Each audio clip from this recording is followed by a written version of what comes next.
বৰ ভাল গোন্ধাইছে অ দেউতা কি বনাইছানো আপুনি ভাল পোৱা সৰু আলু ভাজি পুদিনা চাটনি আৰু লগতে তিল দিয়া কুকুৰাৰ মাংস ৰান্ধিছো হয় নেকি আৰু জুনিও ইটো সিটো বনাইছে লগতে তাই মোক সহায়ো কৰি দিছে তাৰ মানে আজি খোৱাহে কথা আৰু দুইটা দেউতা কুন্তলা আৰু বিকিকো মাতি দিয়া আজি তুমি আমাৰ লগত খাব লাগিব হ'ব দেউতা মই মা আৰু তেখেতক মাতি দিছো বাৰু আপুনি বহক হ'ব যোৱা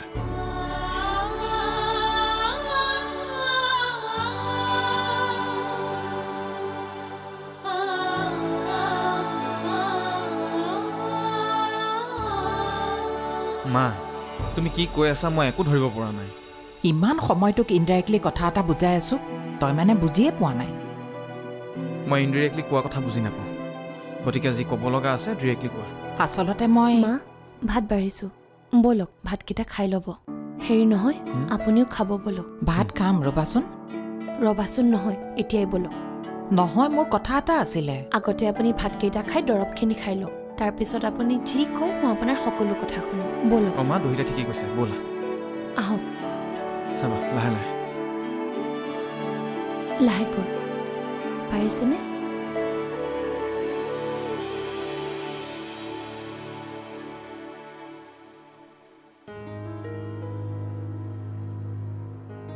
হেৰা অনুৰাগে ফোনটো ধৰা নাই যদি আকৌ এবাৰ কৰাচোন এতিয়ালৈ মই দুবাৰ ফোন কৰিলোঁ হ'লেও আকৌ এবাৰ কৰি চোৱাচোন সি ফোনটো ধৰিলেহে কৰিবলৈ ভাল লাগে কিন্তু সি দেখোন ফোনটোৱে নধৰে সি ওলোটাই ফোনো কৰা নাই ন নাই কৰা হঠাৎ অনুৰাগৰ কি হ'ল মই একো ধৰিব পৰা নাই কাকলি ময়ো তাকে ভাবিছোঁ সিটো আগতে এনেকুৱা কেতিয়াও নকৰে অনুৰাগে ফোন কৰিছে অনুৰাগে ধৰাচোন ধৰা হেল্ল' অনুৰাগ কি কৰিছ ভালে আছনে মা কিয় ফোন কৰি আছা তোৰ খবৰ ল'বলৈ আকৌ খবৰ ল'বলৈ বাৰে বাৰে কল কৰি থাকে নেকি অনুৰাগ মই আকৌ কিবা ইমাৰ্জেঞ্চি বুলিহে কল বেক কৰিছিলোঁ কি মই অফিচত আছোঁ মা বহুত ব্যস্ত হৈ আছোঁ গতিকে মোক এনি টাইম কল কৰি নাথাকিবা মোৰ ডিষ্টাৰ্ব হয় ৰাখিছোঁ হেল্ল' শুনচোন অনুৰাগ অনুৰাগ কি হ'ল অনুৰাগে ফোনটো কাটি দিলে নেকি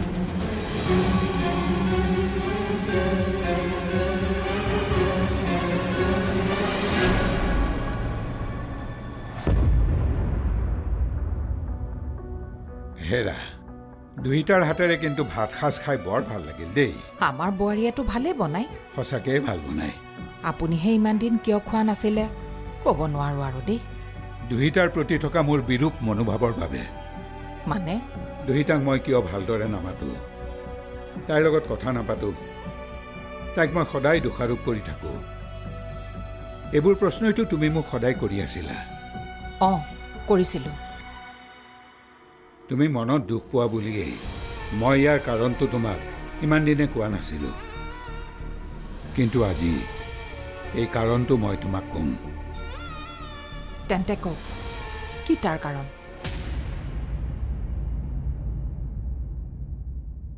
অনুৰাগে হঠাতে এনেকৈ ফোনটো কাটি দিব পৰা হ'ল এনেকুৱা কাম সি কেনেকৈ কৰিব পাৰে অকল ফোন কাটি দিয়াই নহয় সি তাক বাৰে বাৰে ফোন কৰি থাকিবলৈও মানা কৰিছে কি অঁ সি হেনো কামত ব্যস্ত আছে ইমান ব্যস্ত সি অঁ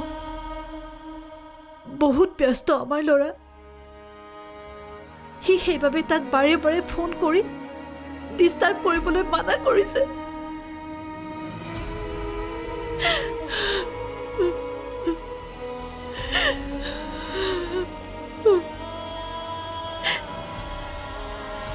এতিয়া কথাটো বুজি পালা কুন্তলা বুজিলোঁ তোমাৰ বোৱাৰীৰ বৈবাহিক জীৱনৰ প্ৰথম মুহূৰ্তটোতেই তাইক মই দুখ দিলোঁ সেই অনুশোচনা মোৰ চিৰজীৱন থাকি যাব বিয়াৰ দিনাখন কত কি হৈ গ'ল কিন্তু মই আজিহে গম পালোঁ কথাবোৰ তোমাৰ পৰা লুকুৱাই ৰখাৰ কাৰণে তুমি মোক বেয়া নাপাবা কুন্তলা আচলতে তোমাৰ মনত অশান্তি নিদিবৰ বাবেই মই কথাবোৰ তোমাৰ পৰা লুকুৱাই ৰাখিছিলোঁ মোৰ পৰা কথাটো লুকুৱাই থোৱাৰ বাবে মোৰ যিমান বেয়া লাগিছে তাতকৈ বেছি দুখ লাগিছে বোৱাৰীজনীয়ে বিনা দুখতে শাস্তি পাই থকাৰ বাবে আৰু তোমাৰ বোৱাৰীক বিনা দোষত শাস্তি দিয়া মানুহজনটো ময়েই।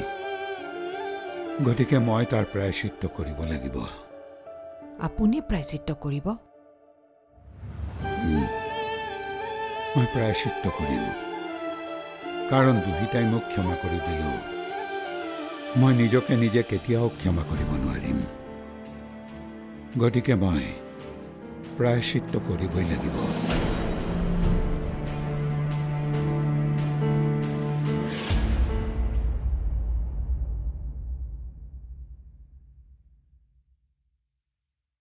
দেউতাই আজি মই ৰন্ধা ভাত খাজ পেট ভৰাই খাইছে।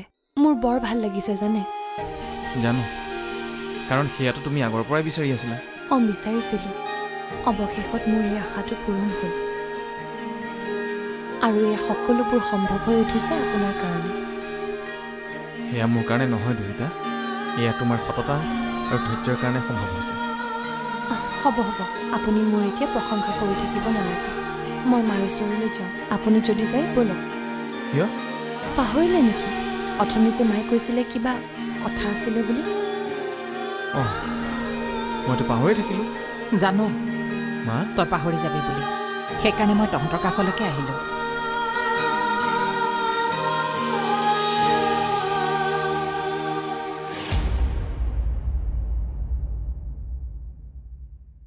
Hello', mister Das?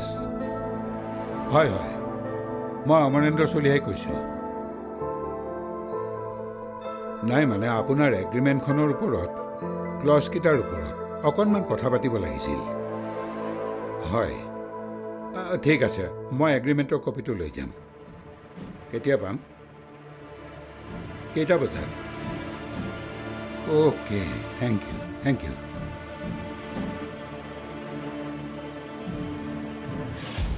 বিকিয়াটো কেতিয়াও বিয়া নাপাতো বুলিয়ে ভাবি আছিল, কিন্তু তোমাক লগ পোৱাৰ পিছত তাৰ মনটো সলনি হ'ল। তাৰপিছতে সি বিয়াৰ বাবে মত দিলে। সেইটো হয়। দুহিতা, তুমি তাৰ বদ অভ্যাসবোৰো এৰুৱালা নহয়? হয় নেকি? নহ'লেনো এই ৰুমটোতে আগতে। প্লিজ, এইবোৰ কথা উলিয়াই তাইৰ আগত আৰু মোক লাজ নিদিবা। দেখিছা সঁচা কথা কোৱাৰ বাবে সি কেনেকৈ লাজ পাইছে। মাকে ঠিক কৰি সঠিক পথলৈ আনিবলৈ নোৱাৰা ল'ৰাটোক কেনেকৈ এজনী ঘৈণীয়েকে সঠিক পথলৈ আনিলে, সেই ক্ৰেডিটটো তোমাক দিবই লাগিব দুহিতা। মা, তুমি এটা এটাকৈ মোৰ সকলোবোৰ আশাই পূৰণ কৰিলা। এই ঘৰখনক তুমি ঘৰ কৰি ৰাখিলা, এই পৰিয়ালটোক তুমি এক কৰি ৰাখিলা। কিন্তু দুহিতা, মোৰ অন্তিম আশাটো তুমি পূৰণ কৰিবানে? কি অন্তিম আশা মা? মই মোৰ পৌনাতিক চাব বিচাৰোঁ।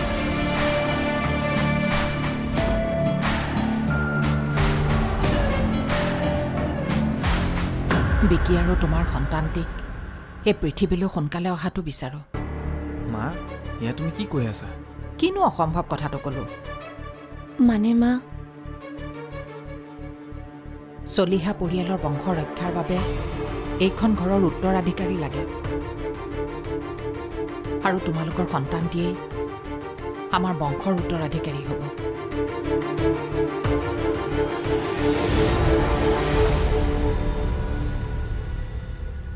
এতিয়াৰে পৰা সম্পূৰ্ণ খণ্ড উপভোগ কৰক কেবল টিভিত ৰং চেনেলত।